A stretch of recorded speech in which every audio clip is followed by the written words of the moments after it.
व्यक्तित्व परिष्कार के सूत्र में हम लोग उस सूत्र की कड़ी को आगे बढ़ाते हैं। एक बार एक जर्मन स्कॉलर ने महर्षि दयानंद से को देखकर अपनी हार्दिक प्रसन्नता व्यक्त करते हुए कहा, महर्षि आपके शरीर को देखकर, आपके तेज को देखकर हम सब बहुत प्रभावित हैं। हम सबको अच्छा जीवन के लिए कोई सूत्र दे जाइए। तो जो महर्षि दयानंद ने उस स्कॉलर को कहा वह हम सब के लिए भी चिंतनीय है, मननीय है, सीखने योग्य है, अपने जीवन में उतारने योग्य है। यहाँ अधिकांश युवा बच्चे कंप्यूटर की शिक्षा के लिए आते हैं। वह खास करके उन बच्चों के लिए बहुत ही लाभकारी है। वह सूत्र है, सबसे पहला है अपना लक्ष्य निर्धारित करना। जब युवा बच्चे अपना लक्ष्य निर्धारित कर लें और उस लक्ष्य को प्राप्त करने के लिए अपनी सारी शक्ति लगा दें, तो इससे आप अपने लक्ष्य को प्राप्त करेंगे। जो भी आपका लक्ष्य है सोच समझ के अपने जीवन का लक्ष्य बनाएं और उस लक्ष्य की पूर्ति के लिए अपनी शक्ति, पूरी ऊर्जा, समय को लगाएं। अधिकांश युवा बच्चों का समय, शक्ति, ऊर्जा किसी न किसी चीज में उसके महत्व को नहीं जानने के कारण बर्बाद हो जाता है। वो समय की महत्ता को नहीं समझ पाते, अपनी ऊर्जा को संभाल नहीं पाते, जो उनके लिए बहुत जरूरी है। अगर वो इनका सही सदुपयोग कर पाए, उनका जीवन अपने लिए, समाज के लिए, राष्ट्र के लिए, विश्व के लिए अत्यंत महत्वपूर्ण हो जाएगा। तो अपने जीवन को, अपने लक्ष्य की पूर्ति के लिए आप क्या क्या कर सकते हैं? हम लोग गायत्री परिवार का जो उद्देश्य है उनको बच्चों के बीच में रखते हैं। आज के समय में, आज का समय इतना विषम है, इतना खराब समय सृष्टि में कभी नहीं आया। एक से बढ़कर एक हम पुराणों में पढ़ते हैं कि एक राक्षस ऐसे हुए, ऐसे कर दिए, लेकिन आज सचमुच पूरी मानव जाति भटक गई है। हर एक के चिंतन चरित्र में विकृति आ गई है। पाप पतन में हर व्यक्ति को रस लेने की प्रवृत्ति आ गई। इतना खराब समय सृष्टि में कभी नहीं आया। परम पूज्य गुरुदेव बेटा बोले, बेटा इनका पतन हुआ क्यों? विचारों में, भावनाओं में विकृति क्यों आया? क्योंकि हम सब भूल गए हैं यह पूरा जीवन, ये अनंत काल से जो ये सृष्टि चली आ रही है, इसके अनादि कारण में परमात्मा तत्व है। वही सेंट्रल फोर्स है जो अपनी शक्ति से इस सुंदर सृष्टि का सृजन, पालन और समय आने पर संहार करती है। उस परम चेतना को भूल जाने के कारण पूरी मानव जाति भटक गई है। गायत्री परिवार योजना, परम पूज्य गुरुदेव ईश्वरीय योजना, इतनी विराट योजना आज तक सृष्टि में नहीं बनी जो परम पूज्य गुरुदेव के द्वारा ये बनाया गया मिशन है। अतः हम सबका सौभाग्य है, हम लोग इस युग में आए, मानव शरीर में है और वर्तमान पल में, ये वर्तमान पल युग परिवर्तन का विशेष क्षण। जो भी स्वतंत्रता आंदोलन में उस समय को पहचाने, आज उनका परिवार धन्य हो गया। अतः उस कड़ी को हम ध्यान में रखते हुए युवा बच्चों को ये कहना चाहते हैं, गायत्री परिवार का मिशन जो है, जो लक्ष्य है, उनको हम बताना चाह रहे हैं कि आप अपने विद्यार्थी जीवन में अध्यात्म का सहारा लें।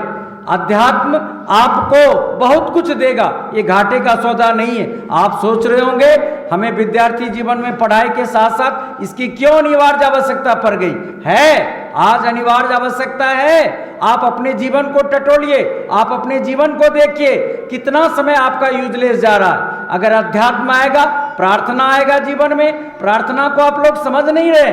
प्रार्थना तो केवल एक भाव है, हे परमपिता परमेश्वर, हे आदि शक्ति, हमें अस्तो मां सद्गमय, असत्य से सत्य की ओर, अंधकार से प्रकाश की ओर और मृत्यु से अमृत की ओर जाने की, यही प्रार्थना का केंद्रीय भाव है।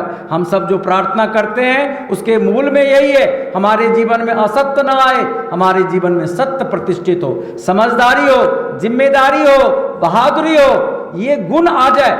आप प्रार्थना को कई रूपों में ले सकते हैं। क्या आपके जीवन में समझदारी है, ईमानदारी है, सच्चाई है, बहादुरी है, जिम्मेदारी है? क्या कौन सा गुण है आप में? अगर एक दो गुण, श्रेष्ठ गुण भी आ जाए तो आप समझिए आपका प्रार्थना, आपका जीवन सफल है। प्रार्थना तो यही भाव जगाता है।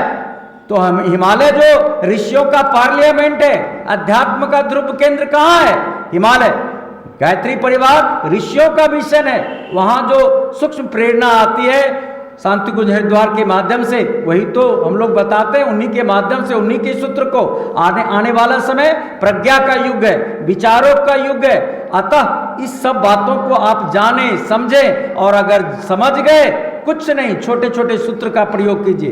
प्रार्थना, ध्यान जानते हैं ध्यान क्यों जरूरी है? अरे हम दिन प्रतिदिन के जीवन में क्या हो रहे हैं, नेगेटिव लोगों से मिलते हैं, नेगेटिव ऊर्जा कौन मिलते हैं, कैसी ऊर्जा है, कितनी नेगेटिविटी है, कौन सा दोष है, पूरा जीवन क्या हो जाता है, अंधकार में हो जाते हैं। विचारों से उन विचारों से हम प्रभावित होते हैं और धीरे धीरे क्या होता है, उन विचार के अनुरूप हमारा जीवन हो जाता है। लेकिन जब यूनिवर्सल फोर्स से आप जुड़ते हैं, परम चेतना से जब जुड़ते हैं, तो आपके अंदर एक पॉजिटिविटी आती है।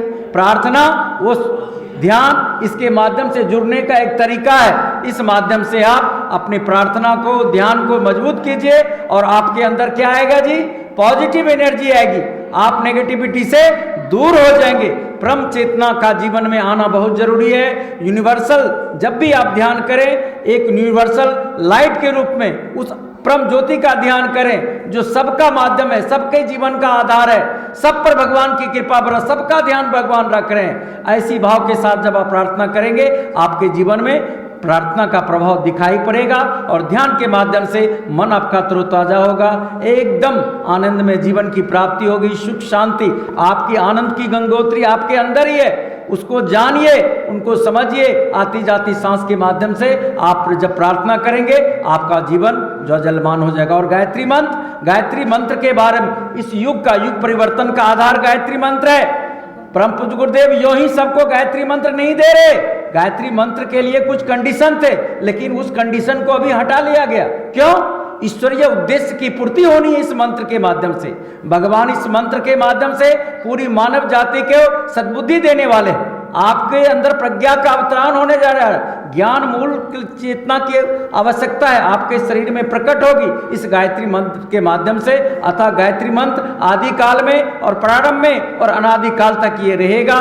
यह ईश्वरीय सत्य है। परम पूज्य गुरुदेव ने लगभग 2000 वाङ्मय का अध्ययन करके और खुद परम पूज्य गुरुदेव का जीवन गायत्री में रहा। उन्होंने कहा, बेटा इस मंत्र के माध्यम से लोगों की प्रज्ञा जागृत होगी, लोगों में सद्बुद्धि आएगी, आत्मबल जगेगा, प्राणबल जगेगा और युग परिवर्तन का देखते देखते यह जमाना करवट लेगा और पूरे विश्व में गायत्री मंत्र का प्रचार होगा और देखते देखते यह जमाना पूरी तरह बदल जाएगा, कायाकल्प हो जाएगा। माध्यम क्या बनेगा? गायत्री मंत्र। और दूसरा, यज्ञ के माध्यम से, यज्ञ की जो फिलॉसफी है, सत्कर्म जब तक जीवन में नहीं आएगा, सत्कर्म कैसे आएगा? सच्चिंतन से आएगा। अतः यज्ञ, गायत्री माता और यज्ञ पिता, ये दोनों का युग्म है और इसके माध्यम से एक बहुत बड़ा परिवर्तन होने जा रहा।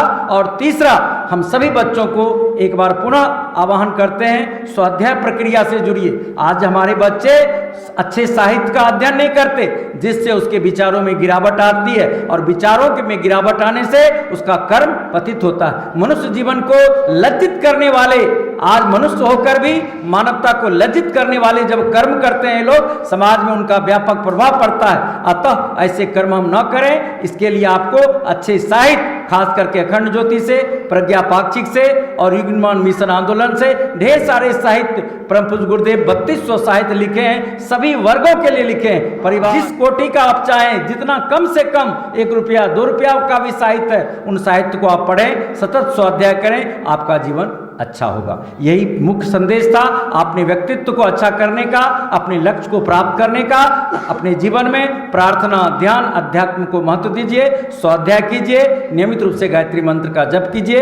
ये खास संदेश थे आपके लिए।